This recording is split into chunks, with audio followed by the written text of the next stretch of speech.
if you want to be appointed official, come on down to the Secretary of State office on the 3rd floor by the elevators. Take a form, fill it out, your personal information, mark down what you want to be, and then fill the questions in the back. Once you're done, return it back to the Secretary of State office and put it right in this box. Reminder that all lobbyists this year are now being appointed officials, so if you want to be a lobbyist, make sure you fill out a form.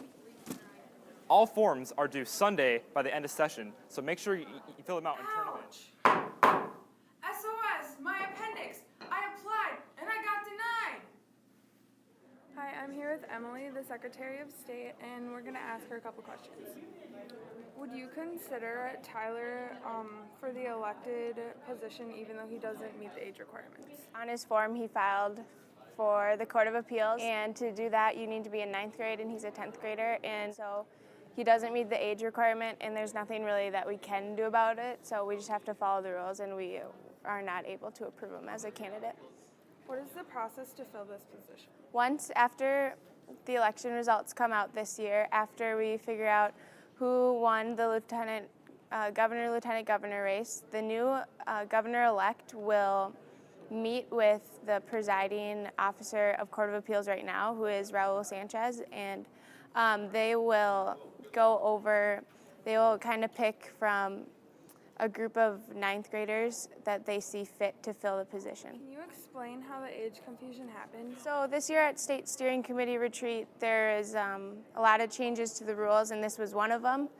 The ages for the courts kind of change around a lot, and this was one of them. And I don't know if he just didn't check the election rules when he was filing or not. So that could be how the confusion began. Thank you. Thank you. To add to this craziness, he is having appendix problems. Did the denial of being appointed cause this? Hi, I'm here with the Chief Judge of Court of Appeals, and his name is... Raul Sanchez. All right, Raul, how much does the age matter? For the elected position, I don't think it's so much of age, it's more of experience. I'm looking for somebody who's experienced and knows what they do and knows what they're doing for Chief Judge of Court of Appeals. If no one else applies, would you let him have the position? That's not really up to me. There's election rules and stuff like that. I'd love to let him have the position. He's a great guy. I think he'd be great for the position, but it has to be a 9th grader. I was talking to the kids in Court of Appeals while we were waiting for you, and they agreed that Tyler would be good for this position. Mm-hmm. How do you feel about this? I completely agree. Tyler is a great guy. I've had the opportunity and the great pleasure of meeting him this weekend, and I've learned a lot from him, and hopefully I've taught him a lot. And he's a great kid, and I think he'd be really good for the position. But it's really unfortunate, actually, that he can't be the chief judge. I think he'd do a really great job. All right, thank you for your time. Thank you. This weekend, we have a few new faces from out of state. My name is Falashe Lapita, and I'm from Louisiana. My name is Daniel Hayworth. I'm the governor from the state of Texas Youth and Government Program. I am Max Cook, and I am governor of the Missouri Youth and Government Program, but the Clark Convention. We actually have 2 conventions. I'm Patty O'Brien, and I'm Missouri's youth governor. I catch up with them at the Capitol to ask them about their experiences here in Minnesota. I have highly enjoyed getting to be part of your model assembly. It's been both educational and enjoyable as I've gotten to observe all the different things and the similarities between your program and my own. They then elaborate on some differences between our assemblies. Major differences? Yes, I would say in the legislature, we tend to be more strict with the decorum. Your media program is more expansive than ours, and I haven't witnessed your judicial program yet, but we don't have a national issues forum. We do have some, it's not called a leadership corps, it's called CLI, but same difference, it's just the name. A relaxed legislation was a common answer.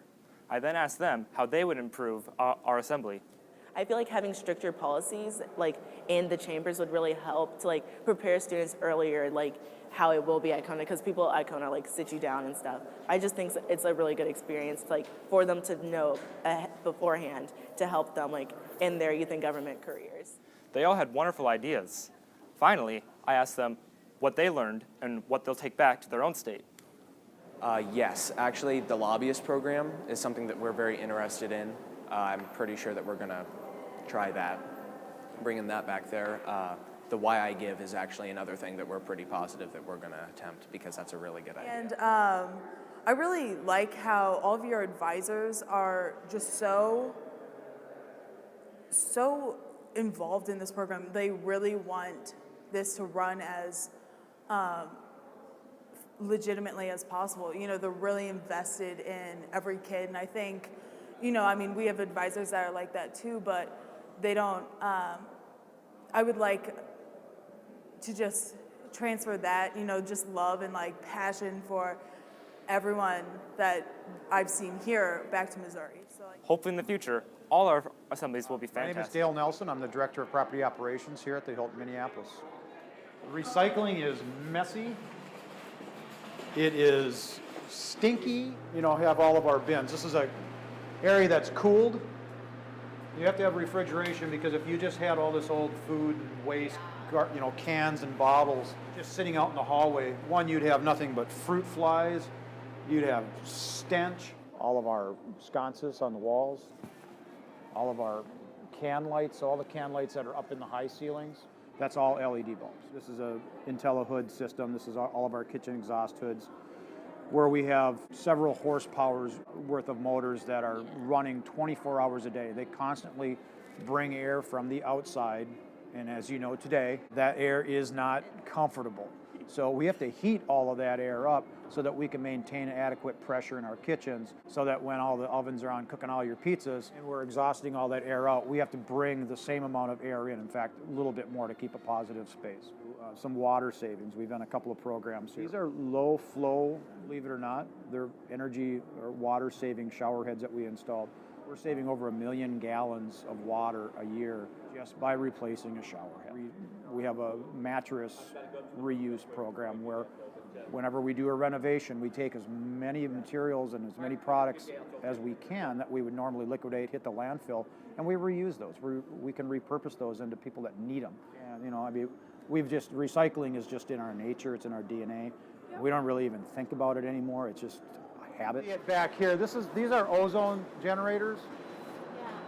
Yeah. And that's all it is, okay? And ozone then gets pumped into, it gets actually injected into the wash water, and it's like magic, right? It just helps that detergent be more effective and stuff. So the person feeding it, it comes right back to them, and then they can put it in a basket. And, How often do you have to clean those machines? I've got a full-time laundry mechanic that services all this equipment on a regular basis. Operationally, we do it with, you know, paper bottles, cans. You know, I mean, recycling is just in our nature. It's in our DNA. Yep. We don't really even think about it anymore. It's just a habit. It's just kind of automatic.